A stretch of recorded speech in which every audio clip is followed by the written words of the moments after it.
శ్రీ గురుభ్యో నమః. మిథున రాశి జాతకులకి ఈ 2024 మార్చి 21వ తేదీ ఉదయం నుంచి 31వ తేదీ అర్ధరాత్రి వరకు ఉన్నటువంటి 11 రోజుల్లో ఫలితాలు, సూచనలు, సలహాలు క్లుప్తంగా 3 పాయింట్లలో తెలియజేయబోతుంది. ఇక ఈ 11 రోజుల్లో ఒక చంద్రగ్రహణం వస్తుంది పూర్ణిమ రోజున. అది భారతదేశంలో కనపడదు. చంద్రగ్రహణం భారతదేశంలో కనపడదు. కానీ ఆ చంద్రగ్రహణం ఏదో నెత్తిన పిడిగిపడబోతుందని ఒక మేధావి కొంచెం ప్రచారం చేస్తున్నాడు. ఇంతకీ ఆ గ్రహణం గురించి ఒక ముక్క మీరు తెలుసుకోవాలి. అది ప్రఛాయ చంద్రగ్రహణం. అన్ని గ్రహణాలలాగా ఉండదు. కేవలం లైటింగ్ మాత్రమే తగ్గుతుంది.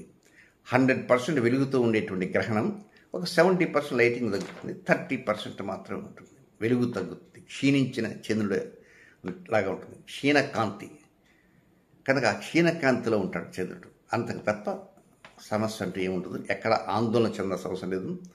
కేవలం ఏంటంటే కొన్ని ప్రాంతాల్లో ఉండేటువంటి వ్యక్తులపైనే, ఆ గ్రహణం కనిపెట్టేటువంటి ప్రాంతాల్లో ఉన్న వ్యక్తులపైన కొంత మానసికంగా అది అనేక వ్యతిరేకతలు ఉంటాయి తప్ప అంతమించి కంగారు పడాల్సిన అవసరం లేదు. ఇక ఈ 11 రోజుల్లో మిథున రాశి జాతకులకి ఎలాంటి ఫలితాలు వస్తాయంటే మొత్తం 3 పాయింట్లు ఉన్నాయి. ఇక మొదటి పాయింట్కి వెళ్తే 21వ తేదీ ఉదయం నుంచి 24వ తేదీ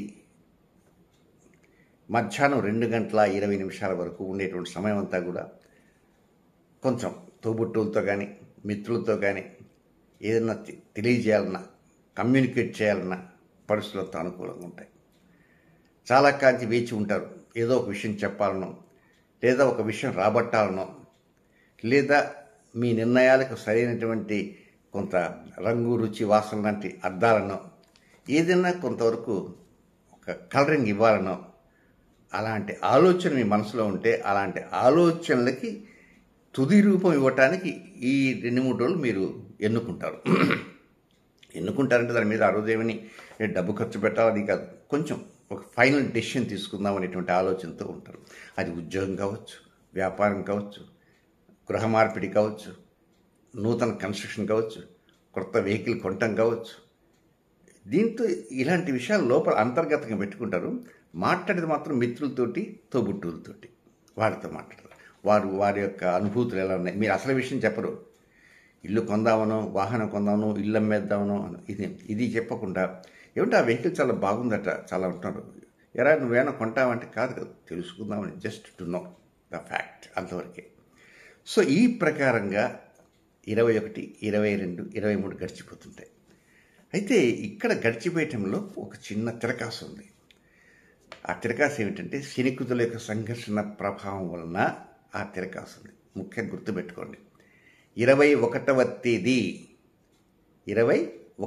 తేదీ ఆ రోజే గురువారము.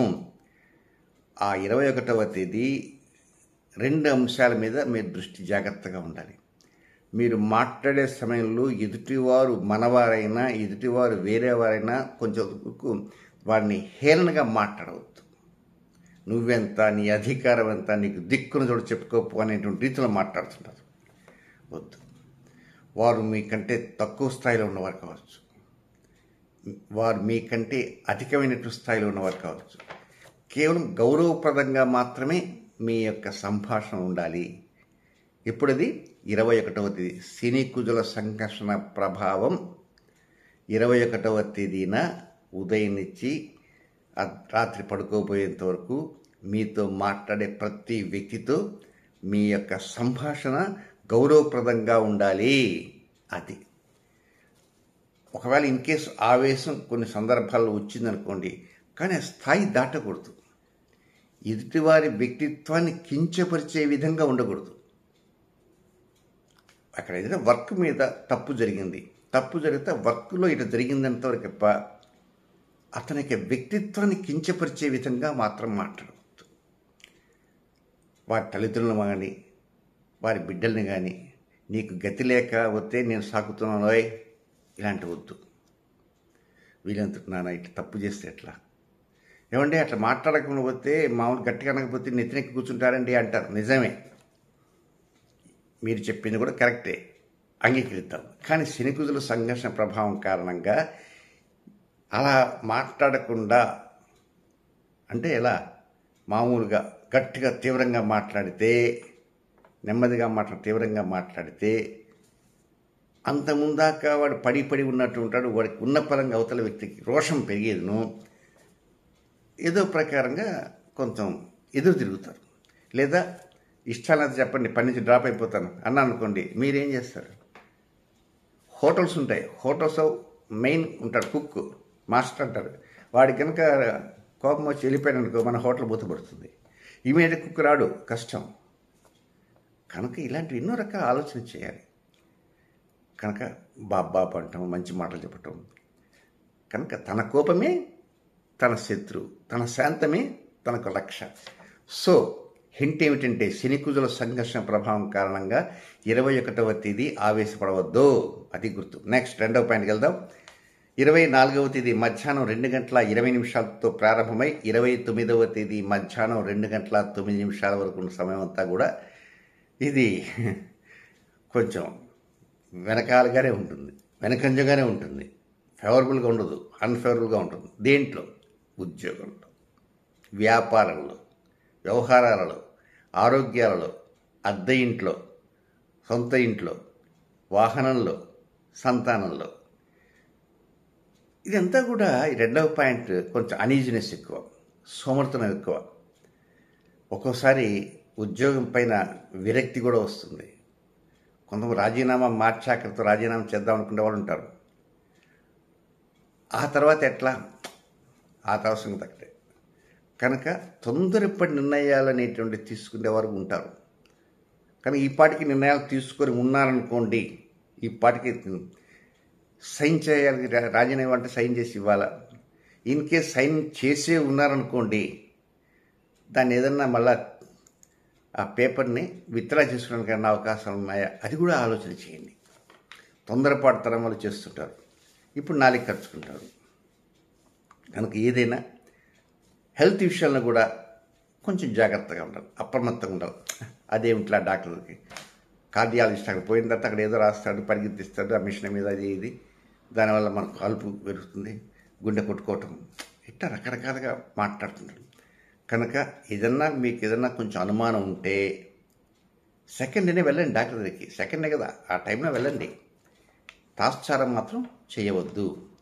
ఇక సంతాన విషయాలపైన కూడా వారి యొక్క ఎడ్యుకేషన్, ఆ తర్వాత ఎగ్జామినేషన్స్, వారి వివాహాలు, వారి ఉద్యోగాలు, వారి ఆరోగ్యాలు, ఏదైనా కొంచెం డబ్బులు ఖర్చు అయ్యేటువంటిదే ఈ 2వ పాయింట్లో.